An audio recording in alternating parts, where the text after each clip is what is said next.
નમસ્કાર. આજે આપણે આઈટીઆઈમાં ચાલતા ફેશન ડિઝાઇનિંગ એન્ડ ટેકનોલોજી ટ્રેડના ટ્રીમિંગ્સ અને હેમ્સ વિશે સમજીશું. ટ્રીમિંગ્સ અને હેમ્સ એ ગાર્મેન્ટમાં એક અગત્યનું સ્થાન ધરાવે છે. હવે આપણે ટ્રીમિંગ્સ વિશે સમજીશું. તો આપણે આગળ ફાસ્ટનર જોઈ ગયા. ફાસ્ટનર અને ટ્રીમિંગ એ બંનેમાં કન્ફ્યુઝન થઈ શકે છે. તો ટ્રીમિંગ એ એવા મટીરિયલ છે કે જે ફાસ્ટનર જેવા જ હોય છે, પણ તે ગાર્મેન્ટમાં ઓપનિંગ માટે નહીં પણ ફક્ત અને ફક્ત સુશોભન માટે જ વપરાવવામાં આવે છે. એટલે જો તમે એવું જોતા હો કે ભાઈ કોઈ ડેકોરેટિવ બટન છે, બરાબર છે, પણ એમાં પ્લેકેટની અંદર નીચે પ્રેસ બટન આપેલા છે, તો તમારા ફાસ્ટનર જે છે એ અંદરના પ્રેસ બટન થશે અને ઉપરના જે ડેકોરેટિવ બટન્સ છે તે ટ્રીમિંગમાં સમાવેશ થશે. અથવા તો તમે કોઈ લેસ કે કોઈ પણ દોરી કે એવું કંઈ પણ પેચવર્ક કે એવું કંઈ પણ અલગ કાપડથી કરી રહ્યા છો, તો એ બધા જ ટ્રીમિંગ્સમાં જ આવશે, કારણ કે તે ઓપનિંગ અને બંધ કરવામાં કોઈ પણ પ્રકારનો ઉપયોગમાં લેવામાં આવતા નથી. એટલે જ્યારે તમને કોઈ પણ ટ્રીમિંગ્સ વિશે પૂછવામાં આવે તો તમારા મગજમાં એક જ વસ્તુ ક્લિક થવી જોઈએ કે તમારે ફક્ત અને ફક્ત સુશોભન માટે જ વાપરવાનું છે. તમે જે લેસ વાપરો છો કે દોરી વાપરો છો કે ગમે તે વાપરો, ઇલાસ્ટિક છે કે ગમે તે છે, તો તે ફક્ત અને ફક્ત સ્ટાઇલાઇન માટે જ વાપરવામાં આવે છે. અને ફાસ્ટનર એ અલગ વસ્તુ છે. જો તમે ડેકોરેટિવ ફાસ્ટનર વાપરી રહ્યા છો પણ તે ગાર્મેન્ટને ખોલવા અને બંધ કરવામાં જો ઉપયોગમાં લેવાઈ રહ્યા છે, તો તેને ટ્રીમિંગ્સ ગણી શકાશે નહીં અને તે ફક્ત અને ફક્ત ફાસ્ટનર્સ જ કહી શકાશે. તો ચલો હવે આપણે ટ્રીમિંગ વિશે થોડી વધુ માહિતી લઈ લઈએ.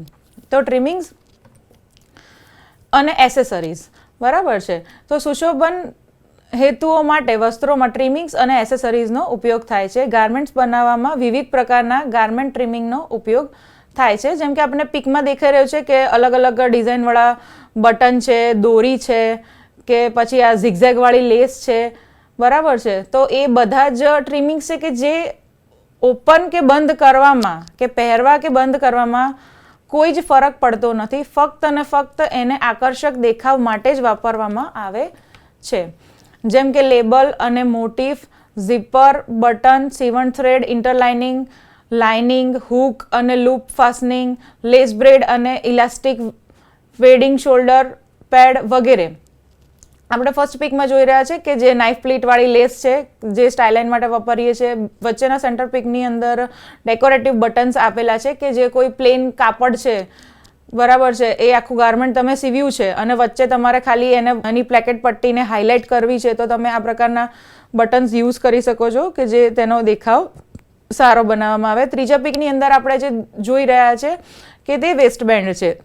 એટલે કે કોઈ સાડી તમે પહેરી રહ્યા છો કે કોઈ ચોલી પહેરી રહ્યા છો જેની અંદર તમે બહુ બધી પ્લીટ્સ લઈ રહ્યા છો, તો છેલ્લે એ પ્લીટ્સને એક જગ્યાએ બંધ કરવા માટે કમરપટ્ટાની જગ્યાએ, કંદોરાની જગ્યાએ તમે આ પ્રકારના બેલ્ટનો ઉપયોગ કરી શકો છો. અથવા તો પછી તમે કોઈ ડ્રેપ ગાર્મેન્ટ બનાવ્યું છે અને એ આખું સીવી લીધું છે, તો ખાલી ને ખાલી શો માટે પણ તમે એને બેસાડી શકો છો. ગાર્મેન્ટ્સ બનાવવા અને તેને ખરીદનાર સુધી મોકલવા માટે ટ્રીમિંગ્સ અને એસેસરીઝનું ગાર્મેન્ટ્સ ઉત્પાદનમાં ખૂબ જ મહત્વ છે. વિવિધ પ્રકારના ટ્રીમિંગ્સ અને એસેસરીઝ છે જેનો ઉપયોગ વસ્ત્રોના ઉત્પાદનમાં થાય છે. હવે આમાં અહીં એને મહત્વ એટલા માટે આપવામાં આવ્યું છે કારણ કે ઘણી વખત આપણે જોતા હોઈએ છીએ કે કોઈ સાદો અને પ્લેન ડ્રેસ તમે લેવા જાઓ છો પણ એના બટન બહુ આકર્ષક છે. જેમ કે બાળકોના કપડાં તમે લેવા જાઓ છો તો ત્યારે ખાલી બટન જોઈને જ એક બાળક જીદ કરતું હોય છે કે મને આ જ ડ્રેસ કે આ જ ટી શર્ટ લેવી છે. તો એસેસરીઝ અને ટ્રીમિંગ્સ ગાર્મેન્ટના દેખાવ માટે બહુ જ જરૂરી છે. ક્વોલિટી ને એ બધું તો જરૂરી છે જ, પણ આંખોને ગમે તે માટે ટ્રીમિંગ્સનો બહુ જ મોટો ફાળો ગાર્મેન્ટ ઇન્ડસ્ટ્રીમાં રહેલો છે. વિવિધ પ્રકારની ટ્રીમિંગ્સ આઇટમ્સનો ઉપયોગ નીચે મુજબ છે. સીવણ થ્રેડ, બોરિયું, રિવેટ, સ્ટોપર, ઇન્ટરલાઇનિંગ, લાઇનિંગ, ધાતુનો બેજ, ઝીપર, શોલ્ડર પેડ, તમામ પ્રકારના લેબલ્સ જેવા કે label care, label size label વગેરે, હૂક અને લૂપ, ટ્વિલ લેપ, વેલ્ક્રો, ટેપ, લેસ વગેરે, આ બધા જ સુશોભનમાં વપરાય છે. હવે અહીં આપણે પિકમાં જોઈ રહ્યા છે કે ટ્રીમિંગ એસેસરીઝ, તો એ ટ્રીમિંગ એસેસરીઝ છે, એ ટ્રીમિંગ્સમાં નહીં આવે. એસેસરીઝ વસ્તુ એ છે કે જે ગાર્મેન્ટમાં અલગથી લગાડી અને પહેરવામાં આવે છે, પહેલેથી સીવવામાં આવતું નથી. દાખલા તરીકે લેસ છે, તો લેસ આપણે ગાર્મેન્ટમાં સીવીએ છીએ, પરંતુ આ જે બ્રોચ બતાવવામાં આવેલો છે તેને સીવવામાં આવતો નથી. એ ફક્ત અને ફક્ત અલગથી કોઈ પણ જગ્યાએ લગાવવામાં આવે છે અને તે પણ દેખાવ માટે.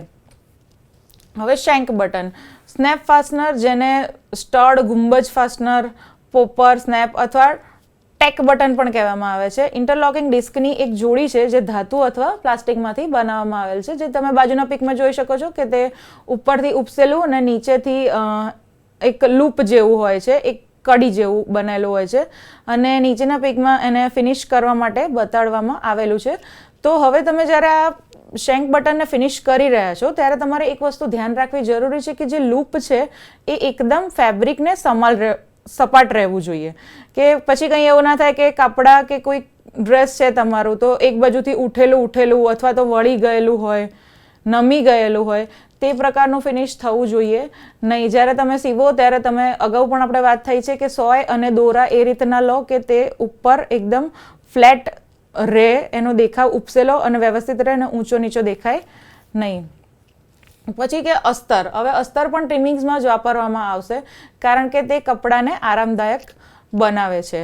હવે તમે સપોઝ કે કોઈ બ્રોકેડ કાપડ લીધું છે ઉપર, બરાબર છે, તો એ તમને પહેરવામાં અનકમ્ફર્ટેબલ થશે, અથવા તો કોઈ શું કહેવાય શિયર શક્કર કાપડ છે કે જેની સરફેસ આપણને બધાને ખબર જ છે કે તેની સરફેસ આમ ખરબચડી હોય છે, તો એવી સરફેસવાળા જ્યારે તમે ગાર્મેન્ટ સીવી રહ્યા છો તો ત્યારે તમે અસ્તરનો ઉપયોગ કરી શકો છો, જે તમને આરામ અને કમ્ફર્ટ આપી શકે છે.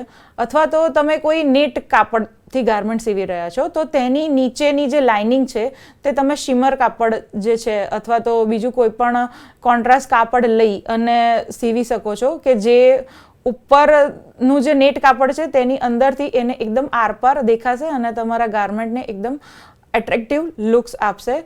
તો એટલા માટે પણ અસ્તરને પણ એક ટ્રીમિંગ જ ગણવામાં આવેલી છે.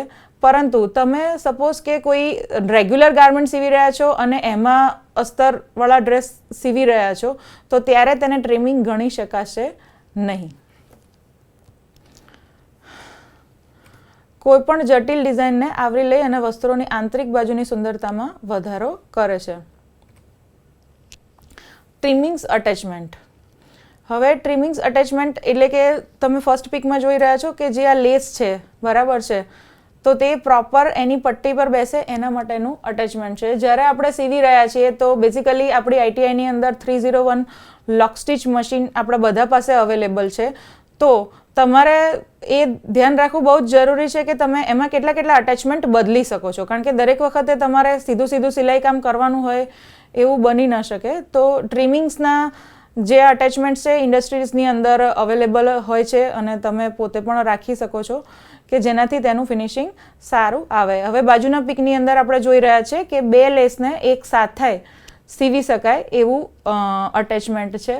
તો ઘણી વખત કેવું હોય છે કે તમે કોઈ સસ્તા લેસ છે, બરાબર છે, તો કોઈ સસ્તી લેસોને આ રીતના અટેચમેન્ટથી યુઝ કરી અને અટ્રેક્ટિવ લુક આપી શકો છો, જેથી ગાર્મેન્ટની કોસ્ટિંગ ઘટાડવામાં પણ મદદ થઈ શકે છે. આઈ રિપીટ કે ગાર્મેન્ટની કોસ્ટિંગ પણ એટલી જ અગત્યની છે. તમે ટ્રીમિંગ્સ એ રીતના ના લો કે ખાલી એના લીધે તેની કોસ્ટ એટલી વધી જાય કે પછી એના સેલ ઉપર અસર પડે. કારણ કે જ્યારે લોકો કપડાં ખરીદવા જતા હોય છે ત્યારે જનરલી એવું જોતા હોય છે કે ભાઈ હવે આટલી વસ્તુના આટલા બધા પૈસા, તો એવું સામેવાળાને ન થવું જોઈએ. તો તમે બને એટલું ટ્રીમિંગ્સ જાતે બનાવી શકાય કે એ રીતના કોસ્ટિંગમાં લો કે જેનાથી ગાર્મેન્ટની કોસ્ટ વધી ન જાય.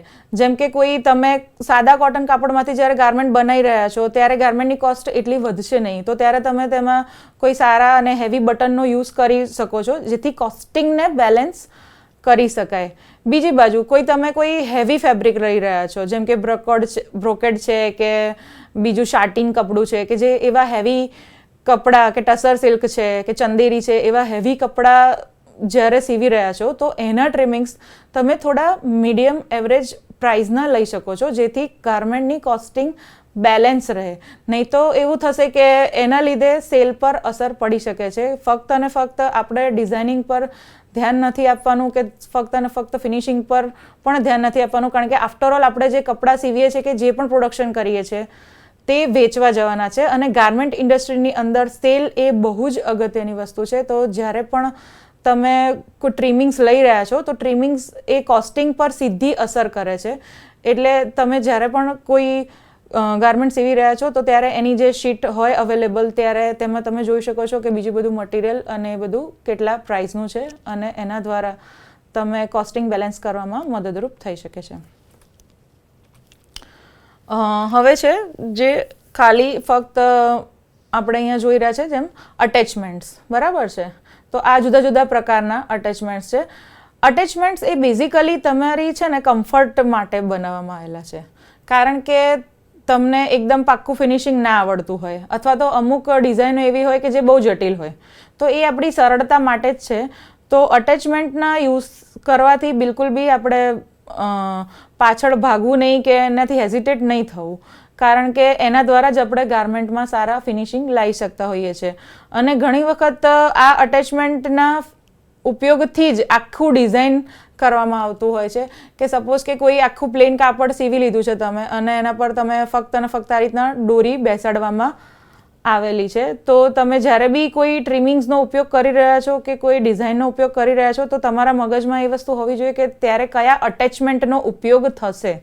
ઘણી વખત એવું હોય કે કારીગરને તમે જ્યારે કહેતા હો કે ભાઈ આ ડિઝાઇન સીવી દે, પણ તેને ફાવે જ નહીં, એવું ના થવું જોઈએ, અથવા તો એને સમજાવી ન શકાય. તેનો પણ ધ્યાન રાખવું બહુ જ જરૂરી છે, નહીં તો ફિનિશિંગ લાવી શકાતું નથી. હવે આપણે જોઈએ હેમ્સ. હેમ્સ એટલે કે તળિયું. તળિયું એટલે કોઈ પણ ગાર્મેન્ટનું તળિયું, જેમ કે બાયનું તળિયું હોઈ શકે, પછી સ્કર્ટનું તળિયું હોઈ શકે, અથવા તો નેકનું તળિયું હોઈ શકે. મતલબ કે જ્યાં આપણે બે સાંધા સીવીએ છીએ એ સિવાયનું જે રહી જતું જે પણ પોર્શન છે ગાર્મેન્ટમાં, એ બધાને હેમ્સ કહેવામાં આવે છે. એટલે કે એ બધા સીધા કાપડ જ હોય છે અને કાપડને જ ફિનિશ કરવામાં આવે છે, તેને સાંધાથી જોડવામાં આવતા નથી. હેમ શું છે? તો કાપડની એક ફિનિશ્ડ એજ છે જ્યાં કાચી ધારને વાળીને કોઈ રીતે વાળવામાં આવે છે અથવા અન્ય કોઈ રીતે પૂર્ણ કરવામાં આવે છે. હેમ્સ કપડાને યોગ્ય રીતે આકાર આપવામાં પણ મદદ કરે છે. તેમાં અલગ અલગ અટેચમેન્ટનો પણ ઉપયોગ થાય છે. જેમ કે આપણે બાજુના પિકમાં જોઈ શકીએ છીએ તો અલગ અલગ રીતે એના ધારને ફિનિશ કરવામાં આવ્યું છે. જેમ કે પહેલું જે ફિનિશ છે તે આપણે કફતાન સ્ટાઇલ ડ્રેસ છે કે જે સ્ક્વેર ગાર્મેન્ટ છે, તો એની જે કિનારીઓ છે એને આવી રીતે ફિનિશ કરવામાં આવી છે. ઓવરલોક કરી શકીએ છીએ અથવા તો એને ફેસિંગ કરી શકીએ છીએ. અલગ અલગ રીતે એને ફિનિશ કરવામાં આવે છે, બરાબર. તો એના વિશે આપણે હવે આગળ જોઈએ. સિંગલ ફોલ્ડ હેમ. સિંગલ ફોલ્ડ હેમ એ કાપડ પરનું એક જ વાર ફેરવવામાં આવે છે અને તેની જગ્યાએ ટાંકા લેવામાં આવે છે. જેમ કે આપણે આ ફર્સ્ટ પિકમાં જોઈ રહ્યા છીએ કે એક ફ્રોક છે ઘેરવાળું, અને બાજુના પિકમાં દેખાઈ રહ્યું છે કે ઓવરલોક. હવે ઓલરેડી તમે ઓવરલોક કરી જ દીધું છે, એટલે એના દોરા તો નીકળવાના જ નથી. તો હવે એને તમે એક જ વખત વાળી અને ફિનિશ કરી શકો છો. મોસ્ટલી આ હેમનો ઉપયોગ ફ્લેર ગાર્મેન્ટમાં વધારે થાય છે, કારણ કે ત્યાં વધારે પડ વાળવાથી ફિનિશિંગ ખરાબ થઈ શકે અને દેખાવ પર પણ અસર થઈ શકે. ડબલ ફોલ્ડ હેમ, જે આપણે બધાને ખબર છે, સિંગલ ફોલ્ડ હેમની જેમ જ હોય છે, પણ એક વખત નહીં પણ બે વખત વાળવાનું, એટલે એનો દોરો બહાર રહે નહીં. ડબલ ફોલ્ડ હેમ સ્કર્ટની નીચેની ધાર અથવા પેન્ટની જોડી, બ્લાઉઝ, ટોપ અથવા જેકેટ વગેરેમાં વપરાય છે. રોલ્ડ હેમ. રોલ્ડ હેમ એ હળવા વજનના કાપડ પર હાથ અથવા મશીન દ્વારા સીવવામાં આવે છે. તમે રોલ્ડ હેમ રેશમી સ્કાર્ફમાં વાપરી શકો છો, અને એ ટાઈપના કપડામાં જેમ કે શિફોન છે, જોર્જટ છે, તો એવા બધામાં ઇન્ટરલોક દ્વારા આપણે એને બેસાડી શકીએ છીએ. ફર્સ્ટ પિકમાં જે બતાવવામાં આવ્યું છે બ્લુ કલરનું, તે એકદમ નાની પટ્ટી હાથથી વાળી અને ફિનિશ કરવામાં આવી છે. રોલ એટલે બેઝિકલી આપણે જે રોલ કરીએ છીએ કોઈ પણ વસ્તુને, ગળી વાળીએ છીએ, ગોળ વાળીએ છીએ, તેને રોલ કહેવામાં આવે છે અને તેના જેવો જ આકાર આપવામાં આવે છે. હવે બાજુના પિકમાં આપણે જોઈ શકીએ છીએ કે 3 અટેચમેન્ટ્સ આપેલા છે. તો તમારે કેટલું રોલ જોઈએ છે એના પર ડિપેન્ડ કરે છે. જેમ કે કોઈ પણ બહુ જ પાતળું કાપડ છે, આપણે સ્કાર્ફ છે કે બીજું નેટ કાપડ છે, તો એના માટે જમણી બાજુથી જે પહેલી જે એકદમ નાની પિન જેવો આકાર છે, તો એ પ્રકારના અટેચમેન્ટનો ઉપયોગ થશે. અને તમે સપોઝ કોઈ જાડું કાપડ વાપરી રહ્યા છો, જેમ કે સૌથી પહેલું જે બતાવવામાં આવ્યું છે એ થોડી પહોળી છે, પણ એ મસલિન કાપડમાં સીવેલું છે એટલા માટે એ ફ્લેટ જેવું તમને લાગી રહ્યું છે, પરંતુ કોઈ પેન્ટ જેવું જાડું કાપડ છે, ડેનિમ કે એવું કોઈ કાપડ છે, તો એવા કાપડમાં જ્યારે તમારે રોલ્ડ હેમ બનાવવી છે તો તમારે આ પ્રકારના અટેચમેન્ટનો ઉપયોગ કરવો પડશે, તો જ એની જાડાઈને પ્રોપર પકડી અને ફિનિશિંગ આપી શકશે. હવે છે પિન હેમ. પિન હેમ એટલે એકદમ પિન જેટલું નાનું ફિનિશ કરવું. તે રોલ્ડ હેમ જેવું જ છે, તેમાં સામાન્ય રીતે શિફોન જેવા સૂક્ષ્મ કાપડ પર સીવવામાં આવે છે, પરંતુ તેનો ઉપયોગ હળવા વજનના કોટન પર પણ થઈ શકે છે. હવે સપોઝ કે તમારે એમાં ઇન્ટરલોક કરવું નથી, બરાબર છે, રોલ્ડ હેમ કરવી નથી કે બીજું કંઈ નથી કરવું, અને તમારે 301 તમારું જે મશીન છે લોક સ્ટિચ મશીન એનાથી જ ફિનિશ કરવું છે, તો તમે આ રીતના સિલાઈ કરી શકો છો કે એકદમ ઓછું વાળી અને એના પર ધારી સિલાઈ મારી શકો છો. નીચેના બ્લેક પટ્ટીમાં આપણે જોઈ શકીએ છીએ કે તે સિલાઈ જ કરેલી છે, બરાબર છે, પરંતુ એકદમ ઓછું વાળી અને સિલાઈ કરેલી છે. બ્લાઇન્ડ હેમ. બ્લાઇન્ડ હેમ એટલા માટે કહેવામાં આવે છે કારણ કે તે બહારની બાજુ દેખાતી નથી, એટલે આપણે એને બ્લાઇન્ડ હેમ કહીએ છીએ. તે બહારથી જોવામાં લગભગ અદૃશ્ય જ હોય છે. ફર્સ્ટ પિકમાં આપણે જે જોઈ રહ્યા છે તો એમાં દોરો જે છે એ કોન્ટ્રાસ્ટ લઈ રહ્યો છે, બરાબર છે, એટલા માટે જે આ કેસરી કાપડ છે એની અંદર તમને ટાંકા દેખાઈ રહ્યા છે, પરંતુ જો આ જ વસ્તુ તમે સેમ મેચિંગ દોરાથી કરશો તો તમને બિલકુલ બહાર ખ્યાલ પણ નહીં આવે કે તમે અંદરથી આ રીતના સીવેલું છે. અને તે નેકલાઇન, પ્લેકેટ તથા જેન્ટ્સ ટ્રાઉઝરમાં નીચેની મોહરી વાળવામાં આવે છે. હવે નીચેનો પિક જે છે તેમાં A અને B જે દેખાઈ રહ્યું છે કે જે વાળીએ છે અંદરની બાજુ જે છે, ઉપર જે બતાવ્યા છે ને ઝિગઝેગ ટાંકા, તે અંદરની બાજુ છે, બરાબર છે. અંદરની બાજુએ એક ટાંકો તમારે જે વાળેલું પડ છે એમાં લેવાનો છે, અને એક ટાંકો તમારે ઉપર ટોપમાં આવે તે રીતના લેવાનો છે, પણ એકદમ ઝીણો. જે એ વાળો જે પોર્શન બતાવી રહ્યા છીએ ને આપણે, એ મતલબ કે તમારે એટલું નાનું જ લેવાનું છે. તમે એ વાળો પોર્શન તમારો જેટલો મોટો હશે એટલો ટાંકો તમારો બહાર દેખાશે, બરાબર છે, એટલે એ બને એટલી એકદમ ઝીણો ટાંકો લેવાનો પ્રયત્ન કરવો. જનરલી આપણે જે બહાર દરજી પાસે જે શર્ટ અને પેન્ટ સીવડાવીએ છીએ તેમાં પેન્ટની મોહરી આ રીતના સીવવામાં આવે છે, તો તમે જોઈ લેજો જ્યારે પણ ઘરે જાઓ અથવા તો જ્યારે ફ્રી પડો ત્યારે તમારી સીવેલા પેન્ટની મોહરી જોજો. તે હાથથી જ ફિનિશ કરવામાં આવે છે, તેને મશીન દ્વારા ફિનિશ કરવામાં આવતી નથી, કારણ કે એના લેયર્સ એટલા જાડા હોય છે કે જો તમે મશીન સિલાઈ મારો તો પ્રોપર ફિનિશિંગ આવશે નહીં. અને નેકલાઇનની અંદર ઉપર ગળાની અંદર પણ આ જ ટાંકો લેવામાં આવે છે, કારણ કે તમારે એમાં શેપ બેસાડવાનો હોય છે એટલા માટે. હવે છે પિંકેડ હેમ જોઈ લઈએ.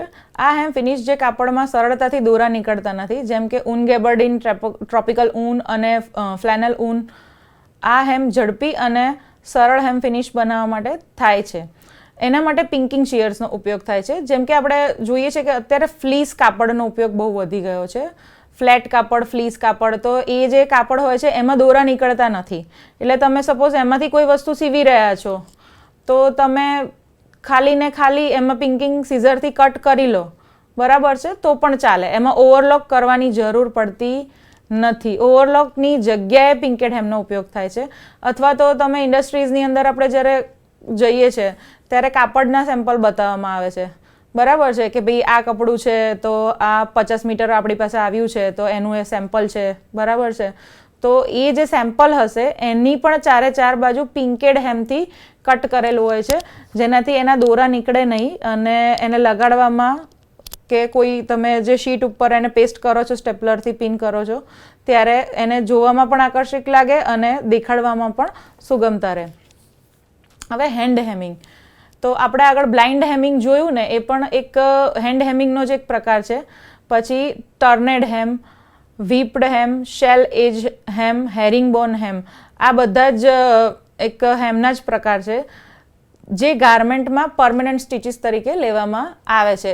જ્યારે આપણે હાથના ટાંકાની વાત કરીએ છીએ ત્યારે ટેમ્પરરી અને પરમેનન્ટ બંને હોય છે, પણ આ હેમિંગ એવું હોય છે કે જે હાથથી જ કરવામાં આવે છે, તેમાં સિલાઈ મશીન કરવામાં પાછળથી પણ આવતું નથી, અને એ રીતના લેવાનું હોય છે કે ગાર્મેન્ટ જેટલો ટાઈમ વપરાય ત્યારે નીકળી ન જાય, ત્યારે તેની મજબૂતી અને ફિનિશિંગને ધ્યાનમાં રાખવામાં આવે છે.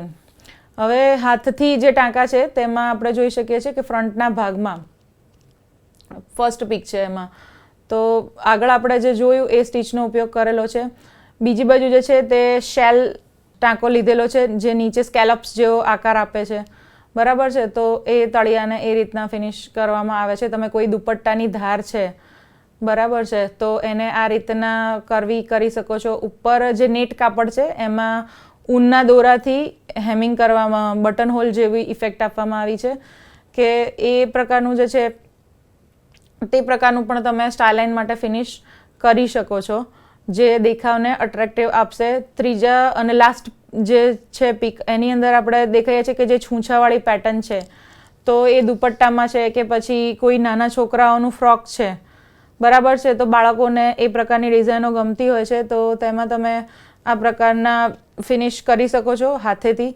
પરંતુ તમારે આમાં દોરા સારા લેવા પડશે અને ફિનિશિંગમાં ધ્યાન રાખવું પડશે, કારણ કે તેને જ્યારે વાપરવામાં આવશે, વપરાશમાં આવશે, ત્યારે તમારા હાથના ટાંકા નીકળી ન જાય. હાથના ટાંકા તમે જ્યારે ફિનિશ કરી રહ્યા છો ત્યારે તમારે સાવચેતીના પગલાં રૂપે લેવું પડશે, નહીં તો તેના ટાંકા વપરાશ દરમિયાન નીકળી શકે છે.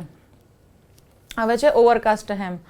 કાપડના છેડાઓ નીકળી ન જાય તે માટે તેનો ઉપયોગ સીવણમાં થાય છે. કેટલીક વાર વ્હીપ સ્ટીચ પણ કહેવામાં આવે છે, ઓવરકાસ્ટેડ ફૂટ પણ કહેવામાં આવે છે. આનું નાનું બ્રશ હોય છે જે કાચા કાપડની કિનારીઓ પર છોડી દેવાયેલા ટાંકાઓને અસરકારક રીતે અટકાવે છે. એટલે કે કોઈ એવું કાપડ છે જેમ કે બ્રોકેડ કાપડ છે, તો બ્રોકેડ કાપડ આપણને બધાને ખબર જ છે કે તેના દોરા બહુ જ નીકળે છે. તો એવું થશે કે જો તમે સીવવા બેસશો તો ત્યાં સુધીમાં એની જે સ્ટિચિંગ લાઇન છે ત્યાંથી પણ દોરા નીકળી જાય. ઘણી વખત એવું થતું હોય છે. તો એવું ન થાય એના માટે ઓવરકાસ્ટ પહેલેથી એની જે ધાર છે એને ઓવરકાસ્ટ કરી લેવામાં આવતું હોય છે. અથવા તો તમે ડબલ લેયર્સમાં સીવી રહ્યા છો જ્યારે કોઈ કપડાં, તો ત્યારે પણ એને ઓવરકાસ્ટ કરી લેવામાં આવે છે. એટલે જ્યારે સીવવાનું આવે તમારે વધારે લેયર્સ હોય ત્યારે ભૂલ ન પડે અથવા તો તમને સીવવામાં અનુકૂળતા રહે. ઓવરલોક્ડ સીમ છે. આ જે જોઈ રહ્યા છે તે હોઝિયરી ગાર્મેન્ટ્સમાં વધારે લેવાય છે. ઓવરલોકર કાચી ધારને ટાંકાઓ સાથે બંધ કરી દે છે, જે સુઘડ ફિનિશિંગ પૂરું પાડે છે.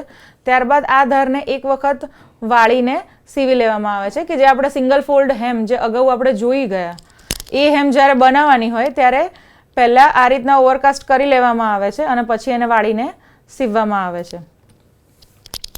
હવે છે મશીન વેરિએશન. તો મશીન વેરિએશનમાં આપણે જોઈ શકીએ છીએ કે જે ડાયરેક્ટ પ્રેશર ફૂટથી જ બનાવવામાં આવે છે. જેમ કે પહેલાં જે રૂમાલ દેખાઈ રહ્યા છે તે સીધા મશીન દ્વારા બનાવડાવવામાં આવેલ છે અને એ જ રીતના એને ફિનિશ કરવામાં આવેલ છે. એમાં સીધું જે તળિયું છે એને એ રીતના જ ફિનિશ કરવામાં આવેલું છે. જેમ કે કોઈ બાળકોનું ફ્રોક છે, બરાબર છે, અથવા તો તમે કોઈ કફતાન સ્ટાઇલ ડ્રેસ સીવી રહ્યા છો, તો ત્યારે એ જે સ્ક્વેર પાર્ટને તમે આ રીતના ફિનિશ કરવાથી એ સારો દેખાવ આપી શકે છે. તેના પણ અટેચમેન્ટ અલગ છે. હું વારંવાર કહી રહી છું કે અટેચમેન્ટ એ બહુ જ અગત્યની વસ્તુ છે શૂઇંગમાં. તમે ફિનિશિંગ જો ઈચ્છો છો તમારા ગાર્મેન્ટની અંદર, તો અટેચમેન્ટનો ઉપયોગ બહુ જ જરૂરી છે, કારણ કે જો ફિનિશિંગ નહીં હોય તો તમારું ગાર્મેન્ટ રિજેક્ટેડ પીસીસમાં જતાં વાર લાગશે નહીં.